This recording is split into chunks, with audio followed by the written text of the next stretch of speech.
ate noodles with no packet.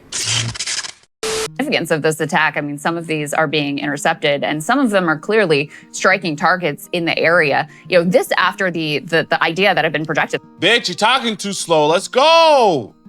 And I think that the Israelis maybe even believed that Hezbollah had been severely degraded after their top leadership had been taken down after the infamous Beeper attack. And yet clearly here they are able to fully join this war in a way that is, you know, fairly sophisticated. And at the same time, it appears that the Iron Dome is failing to intercept a sizable number of the missiles at this point that are being fired towards Israel. We can put this next one up on the screen. This is pretty extraordinary. This reporter says that the Iron Dome could not stop about half of the 100 rockets that Hezbollah launched at Israel just a few hours ago.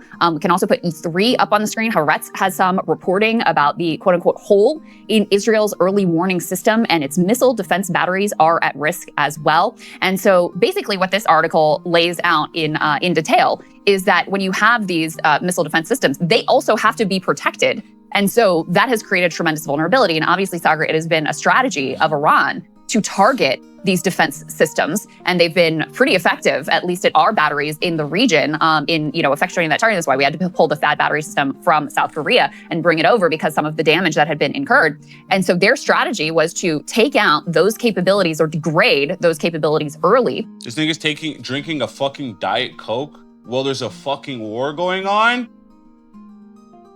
America is a fucking joke, bro. Literally a joke. Nigga, you couldn't have put the Diet Coke in your fucking mug to drink it?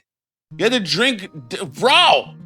The bullshit that is North America, bro. Sorry to that. Oh my God, I can't even. Dude, y'all niggas just are making a mockery out of anything, bro. Nothing is serious out here. How y'all niggas, we're in a war, but you niggas have graphics in the background, bro? That's how you know this shit is stupid, dude. And then that would enable them to be able to strike stronger blows using, fewer rockets, missiles, and drones, etc. And based on what we can see in terms of the degrading capability of the rocket interception here from the Iron Dome, that strategy seems to be working fairly successfully. Let's put E4 just to give you an example. This is from the Jerusalem Post. So again, everything we're showing you is from Israeli media. After 11 days. Okay, guys, first of all, let me just tell you something. America's gonna run out of money, bro. They're gonna run out of cash to be able to fund this war, man. Especially resources, because it's gonna cost them too much. The American taxpayer is gonna get stressed the fuck out because he's paying for a war that's gonna continue on. That's going to be bullshit, okay? America's gonna have to pull out of this thing. I'm telling you right now, dude, look at what Iran has been able to do, bro. Look at it. Days of fighting, Israel has received 9,000 missile damage claims, 6,500 buildings, 1,044 contents and equipment, 1,485 vehicles. So that is just the private claims now so far. That does not factor in the Hezbollah attack that just happened yesterday. Keep in mind also that this now means an opening of the front. Sagar and Jatil with Lebanon. Let's put E5 up there on the screen. I can talk a little bit over it. These are some of the strikes that were happening all across Lebanon in immediate retaliation. Immediate reports out of Israel, at least some, said that only about 50% or so of those rockets were even intercepted by the Iron Dome. Combine that with what Crystal just talked about.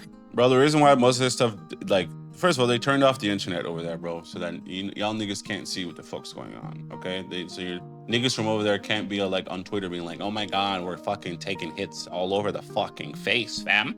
The reason is, yeah, bro, because they don't want you to see what the fuck's going on there, bro. They want you to listen to their narrative. They want you to understand their narrative, the story that they create, that this is the superior place for the chosen. In terms of the holes in the targeting system. So they are now being struck in a coordinated attack by Hezbollah and by Iran. Also, the fact is that clearly Hezbollah has much more strength than they let on. Remember the pager attack and the war and often bombing that they had launched. Now, what this shows is not only their strength, but the retaliation that Israel is now going for. And already they're basically doing the Israeli playbook, floating ethnic cleansing. It's right there on it's on the books. Yeah, let's put E6 up on the screen. This is Amit Segal, who is a regime propagandist in Israel, closely tied to the government. And what he is saying is, quote, what needs to be done in Lebanon is very simple. Advance to Litani River and announce, we will not leave until Hezbollah is disarmed. But this time, unlike the old security zone, not a single resident returns, AKA ethnic cleansing. And at the same time, a severe and devastating strike on Dahia. literally getting hospitals and women and children. Like, bro, it's complete warfare and bloodshed that is not merited. Why, like, dude, all these fucking billionaires with all this fucking money, dude, they couldn't just solve this. Elon, you couldn't just solve this sending a couple billy to feed the world, bro? Feed the world, make sure niggas have water? World peace?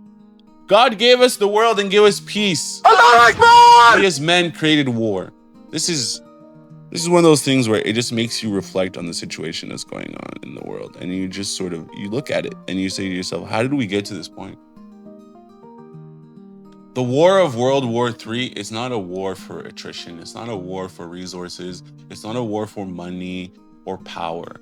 It is a war for human consciousness, okay? Whoever wins this war will shape the landscape of the entire human paradigm and way of thinking. Is World War III the final war? So they say, because once you have control of human consciousness, well, you can make it so that no one goes to war with you. Whoever has control. Because why would you? Because everyone now is subdued to your reign, to your mind influence, as they say. Ugh, this shit is so nasty and disgusting, man. How did we get to this point? How did we fucking get here?